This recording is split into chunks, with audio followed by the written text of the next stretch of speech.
What's up, YouTube? So Scott 100 again with an update on my Hoover Encore Supreme Soft and Light. It now has a working headlight in it. I've put a new bag in it. I'm gonna run it today, as I said I would do in the last video. Not much really. I've cleaned it up a lot. It doesn't have the tape on the tape residue on the back anymore. You can see where it was broken right there. I took a staple gun, stapled it together.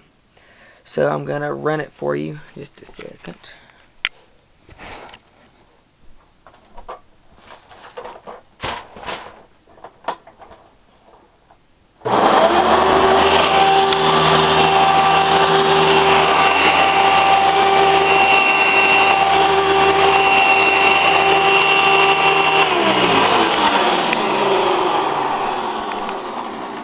And that was it running, and the brush roll was a little bit messed up. I kind of sucked something up last night and it kind of warped it, I guess. I'm gonna go buy a new brush roll too. So, I hope you enjoyed the video. Peace.